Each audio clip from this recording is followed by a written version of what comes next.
നമസ്കാരം. ലോകമെമ്പാടുമുള്ള പ്രേക്ഷകർക്ക് വിരുന്നിൻ്റെ ഇന്നത്തെ അധ്യായത്തിലേക്ക് ഹൃദയപൂർവ്വം സ്വാഗതം. വിരുന്നിൻ്റെ ടീം ഇപ്പോഴുള്ളത് മലപ്പുറം ജില്ലയിലെ കുറ്റിപ്പുറം എന്ന സ്ഥലത്താണ്. ഇന്നത്തെ എപ്പിസോഡ് ധന്യമാക്കുവാൻ നമ്മോടൊപ്പമുള്ള അതിഥി 1976 മുതൽ മർമ്മ ചികിത്സാ രംഗത്തെ പ്രഗത്ഭനായി തുടക്കം കുറിച്ച ശ്രീ MPK അബ്ദുള്ള ഗുരുക്കളാണ്. കുറ്റിപ്പുറം കേന്ദ്രമായി പ്രവർത്തിക്കുന്ന ഷിഫ ആയുർവേദ നഴ്സിംഗ് ഹോമിൻ്റെ മാനേജിംഗ് ഡയറക്ടർ കൂടിയാണ് അദ്ദേഹം. കേരളത്തിനകത്തും പുറത്തുനിന്നുമുള്ള നിരവധി രോഗികൾക്ക് അദ്ദേഹത്തിൻ്റെ കൈപുണ്യം ചികിത്സാ രൂപേണ ലഭിച്ചിട്ടുമുണ്ട്. തൻ്റെ കർമ്മമണ്ഡലത്തിലുള്ള ആത്മാർത്ഥമായ സമീപനവും സേവനവുമാണ് അദ്ദേഹത്തെ ഇന്ന് ഇത്ര ഉയരത്തിലെത്തിയ ഒരു വൈദ്യകുലപതിയായി മാറ്റിയിരിക്കുന്നത്. സ്വാഗതം ചെയ്യാം വൈദ്യകുലപതി ശ്രീ MPK അബ്ദുള്ള ഗുരുക്കളെ വിരുന്നിലേക്ക് സ്വാഗതം.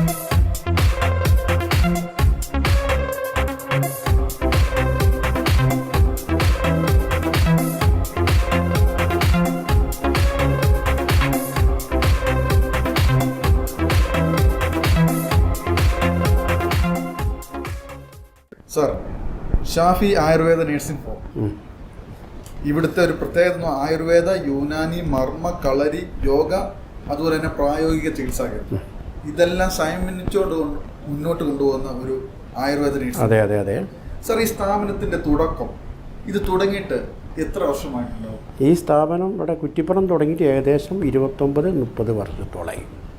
30ാമത്തെ വർഷമാണ്. അന്നത്തെ ആരോഗ്യവകുപ്പ് മന്ത്രി ആ കാലഘട്ടത്തിലുള്ള AC ഷൺമുഖദാസാണ് ഇത് തുടക്കം കുറിച്ചത്.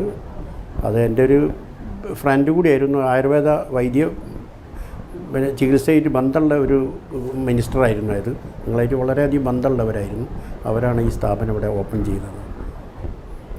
അതുപോലെ ഷാഫി ആയുർവേദ നഴ്സിംഗ് ഹോമിൻ്റെ ഈ ഒരു സെൻറ്ററിൽ, ഈ കുറ്റിപ്പുറം എന്ന് പറയുന്ന ഈ ഒരു സെൻറ്ററിൽ നമുക്ക് സാറിന് ഒരു ഏകദേശം ഒരു അറിവ് വെച്ച് കഴിഞ്ഞാൽ ഇത്രമാത്രം രോഗികൾ, സാറിന് അത് എണ്ണം കാണുമോ? ഇത്രമാത്രം രോഗികൾ ചികിത്സ ചെയ്ത് ഭേദമായ സന്തോഷത്തോടെ അവരവരുടെ വീടുകളിൽ എത്തിപ്പെടാൻ സാധിച്ചിട്ടുണ്ട്? ഏകദേശം 1.5 ലക്ഷത്തിൽ കൂടുതൽ രോഗികൾ ഇവിടെ ഈ ഏകദേശം 29 വർഷം കൊണ്ട് ഇവിടെ വന്നിട്ടുണ്ട്. അത് 100% മാറി എന്ന് ഞാൻ പറയുന്നില്ല, അസുഖം മാറിയിട്ടുണ്ടാവും എന്ന് പറയുന്നില്ല. എന്നിരുന്നാലും ഏകദേശം ഒരു 90-95% രോഗികൾ രക്ഷപ്പെട്ടു പോയിട്ടുണ്ട്. MPK അബ്ദുള്ള ഗുരുക്കൾ, കുഞ്ഞി ബഹുമാനത്തോടെ വിളിക്കുന്നവരുണ്ട്, കുഞ്ഞി ഗുരുക്കൾ എന്ന് വിളിക്കുന്നുണ്ട്, കുഞ്ഞി അബ്ദുള്ള എന്ന് വിളിക്കുന്നവരുണ്ട്, കുഞ്ഞിക്ക എന്ന് വിളിക്കുന്നവരുണ്ട്, അബ്ദുള്ള ഗുരുക്കൾ എന്ന് വിളിക്കുന്നവരുണ്ട്. ഓക്കെ, എന്ന് പറഞ്ഞാൽ തന്നെ താങ്കളുടെ ഇത്രയും വർഷത്തെ ഈ എക്സ്പീരിയൻസ് വെച്ച്, ആ അനുഭവം വെച്ച് താങ്കളുടെ ഒരു പ്രധാനപ്പെട്ട ഒരു ക്വസ്റ്റ്യൻ ചോദിക്കാനുള്ളത്, മർമ്മം എന്ന് പറഞ്ഞാൽ എന്താണ്? മർമ്മം എന്ന് പറഞ്ഞാൽ മനുഷ്യ ശരീരത്തിലുള്ള ചില പ്രധാന ക്രിട്ടിക്കൽ പോയിൻ്റാണ്. ക്ഷതാദി ദോഷത്താൽ മരണം വരെ സംഭവിച്ചേക്കാവുന്ന ചില കേന്ദ്ര ബിന്ദുക്കളെയാണ് മർമ്മം എന്ന് പറയുന്നത്.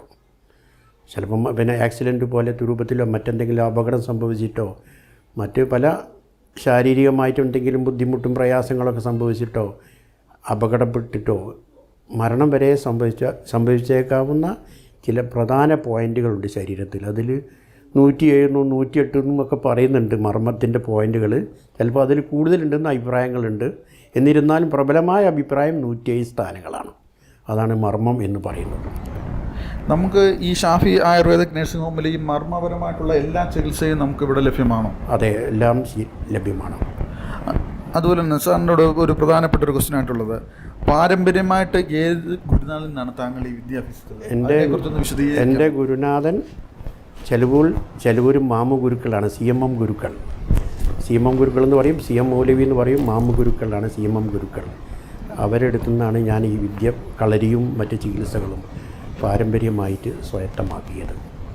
പിന്നെ അതുകൂടാതെ അവരെ ചില മഹാന്മാരായ ചില ഗുരുക്കന്മാരെ കൊണ്ട് വളപട്ടണ അബ്ദുറഹ്മാൻ ഗുരുക്കൾ, EP അബ്ദുറഹ്മാൻ ഗുരുക്കൾ കോഴിക്കോട്, അത് അങ്ങനെയുള്ള പല പിന്നെ ഇവിടെ എടപ്പാളിലുള്ള മില്ലിൽ അസ്സം ഗുരുക്കൾ പോലത്തെ മഹാന്മാർ വലിയ വലിയ ഗുരുക്കന്മാരൊക്കെ ആയിട്ട് ബന്ധപ്പെടുകയും ശിഷ്യത്വപ്പെടുകയും ചെയ്തിട്ടുണ്ട്. എന്നിരുന്നാലും എൻ്റെ പ്രധാന ഗുരു ചെലവൂർ മാമു ഗുരുക്കളാണ്. അദ്ദേഹത്തിൻ്റെ നിന്നാണ് അദ്ദേഹത്തിൻ്റെ എല്ലാ കഴിവുകളും സാറിലേക്ക് തന്നിട്ടുണ്ട്. അങ്ങനെ ഞാൻ വിശ്വസിക്കുന്നില്ല, അങ്ങനെ പറയുന്നില്ല. എന്നിരുന്നാലും അവരുടെ ഗുരുനാഥനായിരുന്നു എൻ്റെ ഫാദർ, എൻ്റെ വാപ്പ. മാമു ഗുരുക്കളെ ഒരു ആത്മീയ ഗുരു ആയിരുന്നു. അങ്ങനെ അവരെ വാപ്പയുടെ എൻ്റെ ഫാദറിൻ്റെ പ്രധാന ശിഷ്യനായിരുന്നു മാമു ഗുരുക്കൾ. അങ്ങനെയാണ് ഞാൻ അവരുടെ അടുത്തെത്തിപ്പെട്ടത്. വാപ്പ മുഖാന്തരമാണ് അവിടെ മാമു ഗുരുക്കളെടുത്ത് അവിടെ കൊണ്ട് ഏൽപ്പിച്ചു എന്നെ പഠിപ്പിച്ചത്. അതുപോലെ കളരി ഈ സാറ് ആ കളരിയുടെ ആ ഓരോ മേഖലകളിലും അഭ്യസിച്ചത് അത് ഏത് ഗുരുനാഥൻ്റെ പക്കൽ നിന്നാണ്? അതും അവിടെ ആ മാമു ഗുരുക്കളെടുത്ത് തന്നെയാണ് കളരിയും കൂടുതലും സ്വായത്തമാക്കിയത്. വേറൊരു സംശയം ചോദിച്ചോട്ടെ ഡോക്ടർ, ഈ ചികിത്സയും നമ്മുടെ ഈ കളരി അഭ്യാസവും ചികിത്സയും തമ്മിലുള്ള ഒരു ബന്ധം അതെന്താണ്? അതിനെക്കുറിച്ച് സാറിൻ്റെ അഭിപ്രായം എന്താണ്? കളരി എന്ന് പറഞ്ഞാൽ കളരി പഠിച്ച ഒരാൾ, പൂർണ്ണമായിട്ട് കളരി മനസ്സിലാക്കിയ ഒരാൾ മനുഷ്യ ശരീരത്തെപ്പറ്റി അറിഞ്ഞിരിക്കണം എന്നാണ്. മനുഷ്യ ശരീരത്തിന് ശരിക്കും പൂർണ്ണമായിട്ട് കളരിൻ്റെ സൂക്ഷ്മത ശരിക്കും പൂർണ്ണമായിട്ട് മനസ്സിലാക്കിയ ഒരാളാണെങ്കിൽ അവൻ മനുഷ്യൻ്റെ ബോഡിയെ സംബന്ധിച്ചിടത്തോളം ബോഡിയുടെ പ്രവർത്തനത്തെ സംബന്ധിച്ചും പൂർണ്ണമായിട്ട് അറിഞ്ഞിരിക്കണം. ശരീരത്തെ ശാസ്ത്രം അറിഞ്ഞ ഒരാൾക്ക് കളരി അറിയണമെന്നില്ല. പക്ഷേ കളരി അറിഞ്ഞ ഒരാൾക്ക് ശരീരശാസ്ത്രം അറിയണം. അപ്പോൾ രണ്ടും ഏകദേശം ബന്ധങ്ങളുണ്ട്. ചികിത്സയും കളരിയായിട്ട് ബന്ധങ്ങളുണ്ട്. അതുപോലെ തന്നെ കളരിയിൽ ചൂണ്ടാണി മർമ്മ പ്രയോഗം അങ്ങനൊരു വിദ്യയെക്കുറിച്ച് ഞാനും കേട്ടിട്ടുണ്ട്. നമ്മുടെ മലയാളികളെല്ലാവരും ഈ ഒരു സംഭവത്തെക്കുറിച്ചിട്ടുണ്ട്. അതിനെപ്പറ്റി അതെന്താണ് സാർ? അതിനെക്കുറിച്ചൊന്ന് വിശദീകരിക്കുക, അനുഭവം ഒന്ന് പറയാം. ചൂണ്ടാണി മർമ്മ പ്രയോഗം എന്നുള്ളത് എൻ്റെ അഭിപ്രായത്തിൽ ഞാനും വളരെ ചെറുപ്പത്തിൽ പഠിക്കുന്ന സമയത്ത് എനിക്കതിൽ വിശ്വാസമൊന്നും ഇല്ലായിരുന്നു. കാരണം കണ്ടിട്ടില്ല, കണ്ടാലല്ലേ വിശ്വസിക്കാൻ പറ്റുള്ളൂ.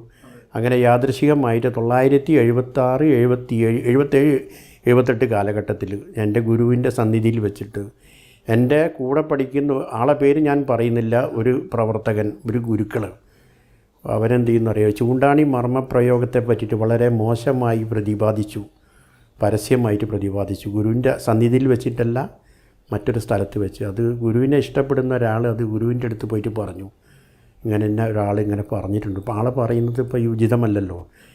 അങ്ങനെ ആ ഗുരു എന്ത് ചെയ്തെന്നറിയോ, അതേ ദിവസം തന്നെ രാത്രി ഒരു 6-7 മണിക്ക് ശേഷം കളരിയുണ്ട് അവിടെ കോഴിക്കോട് ഞങ്ങൾ പഠിക്കുന്ന കേന്ദ്രത്തിൽ.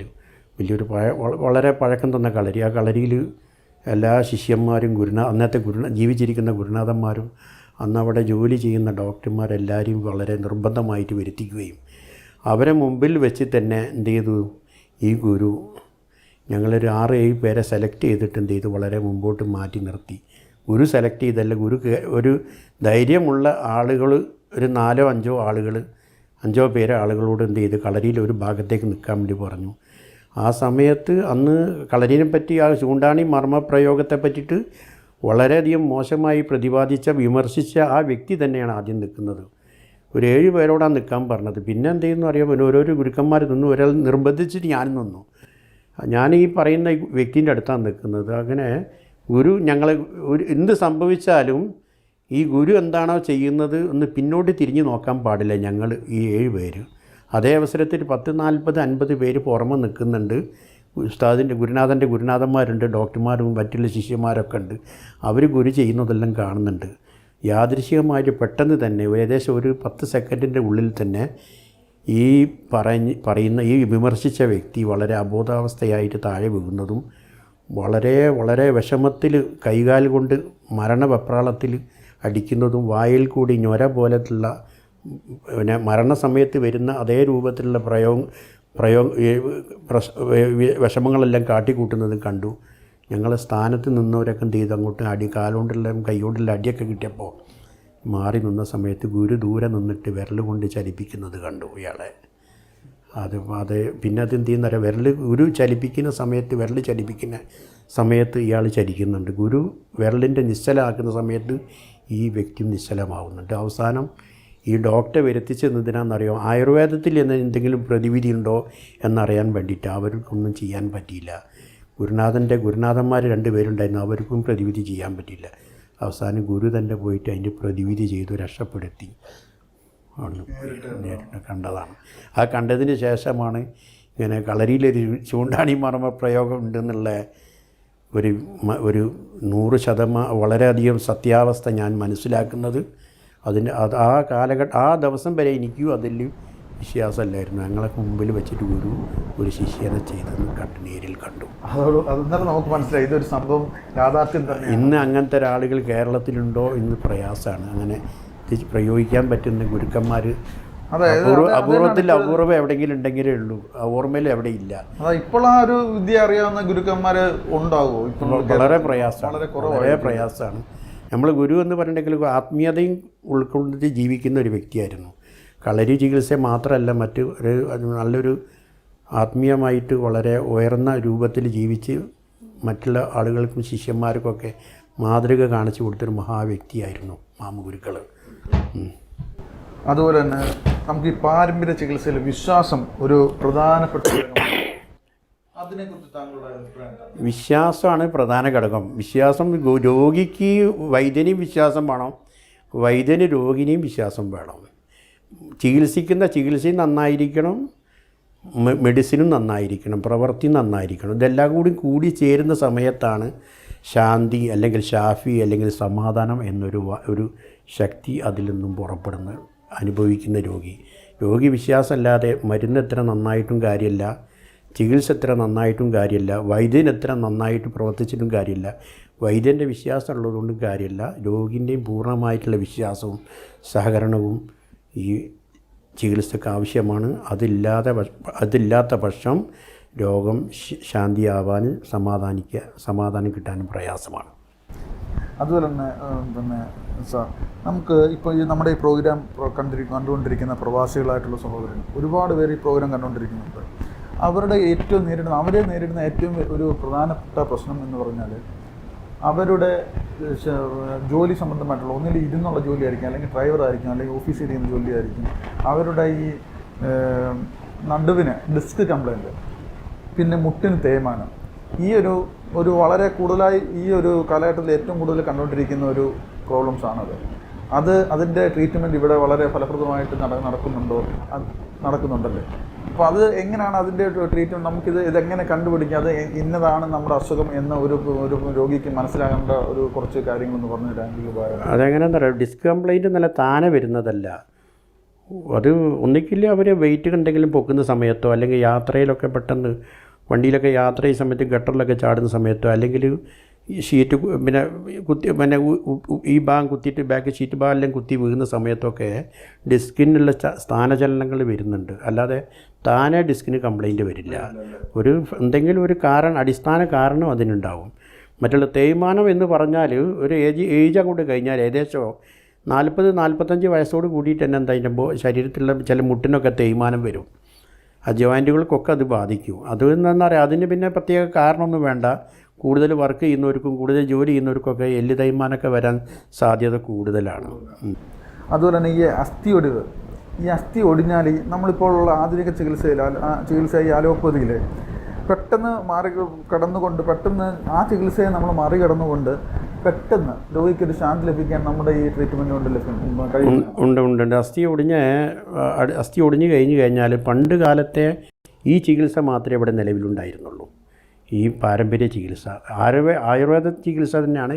എങ്കിലും ചില മഹാന്മാരായ ഗുരുക്കന്മാരെ കൈവശമുള്ള ഈ ഒരു അമൂല്യ സമ്പത്താണ് ഈ മർമ്മ ചികിത്സ, കളരി ചികിത്സ എന്ന് പറഞ്ഞത്. അത് പണ്ട് കാലത്തെ ഇവിടെ മനുഷ്യരുണ്ടായിരുന്നു. അന്നും രോഗികൾക്ക് പല അപകടങ്ങളും വരാറുണ്ടായിരുന്നു, അസ്ഥികൾ പൊട്ടാറുണ്ടായിരുന്നു. അന്ന് ചെയ്ത ചികിത്സയാണ് ഞങ്ങൾ ഇന്ന് ചെയ്തുകൊണ്ടിരിക്കുന്നത്. അലോപ്പതി വിഭാഗത്തിൽ അസ്ഥി ഒടിവ് കഴിഞ്ഞാൽ പണ്ടുകാലം ഏകദേശം ഒരു 10-40 വർഷങ്ങൾക്ക് മുമ്പൊക്കെ പ്ലാസ്റ്റർ മാത്രമേ, പിന്നെ എപ്പോഴാണ് ഇപ്പം ഇത് സർജറിയൊക്കെ നിലവിൽ വന്നത്. ഇപ്പോൾ എന്താണ് ഞങ്ങൾ ഈ മർമ്മ ചികിത്സ കൊണ്ട് ഒരു സൈഡ് എഫക്റ്റും ഇല്ല.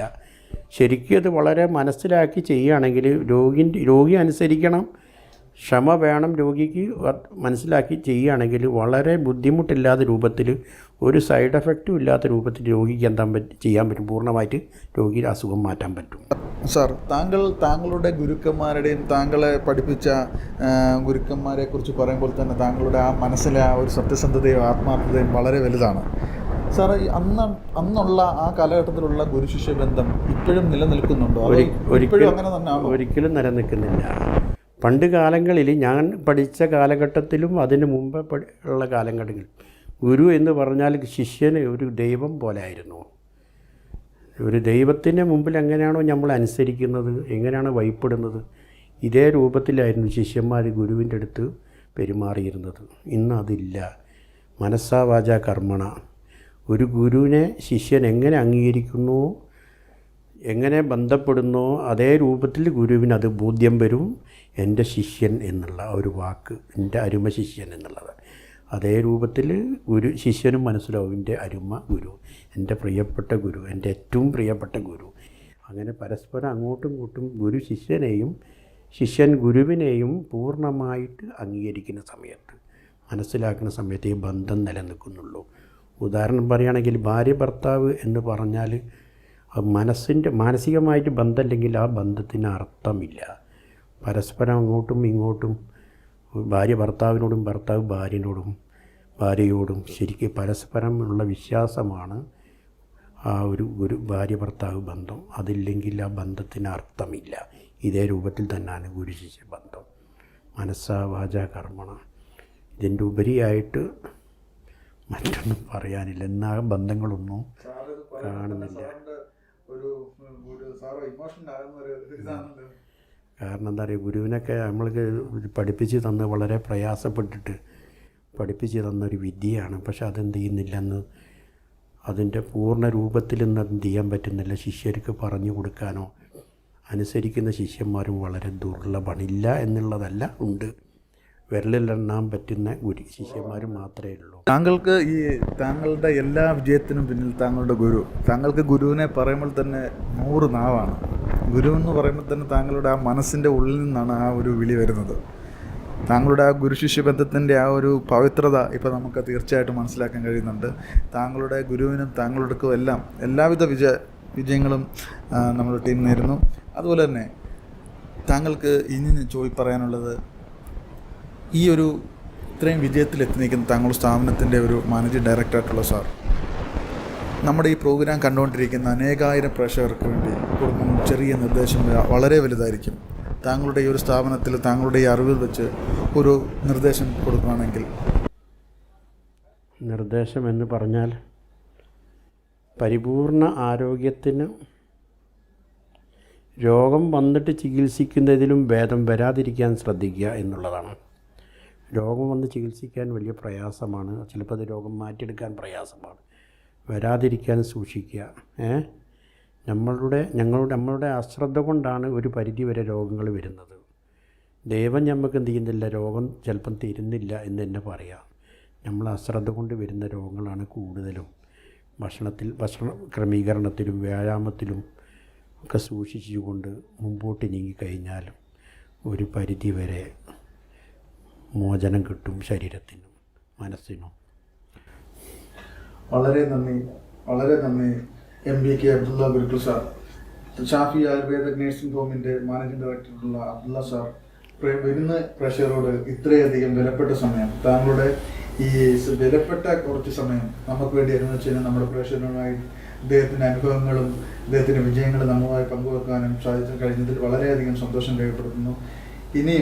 ഇനിയും താങ്കളുടെ ഗുരുക്കൾ, താങ്കൾ എന്ത് പറഞ്ഞാലും താങ്കളുടെ ഗുരുക്കള്, താങ്കളുടെ ഗുരുനാഥന്മാരെ പറയാൻ തന്നെ വളരെ മനസ്സിൻ്റെ ആത്മാർത്ഥത്തോടുകൂടി പറയുന്ന താങ്കളും താങ്കളുടെ ശിഷ്യന്മാരും താങ്കളുടെ സ്ഥാപനം താങ്കളുടെ എല്ലാവിധ പ്രവർത്തനങ്ങളും വളരെ വളരെ ഉയരത്തിൽ എത്തട്ടെ എന്ന് ആത്മാർത്ഥമായി പ്രാർത്ഥിച്ചുകൊണ്ട് ഈ ഒരു വിലപ്പെട്ട സമയം നമുക്ക് അനുവദിച്ചു തന്നതിൽ വളരെയധികം നന്ദി രേഖപ്പെടുത്തുന്നു.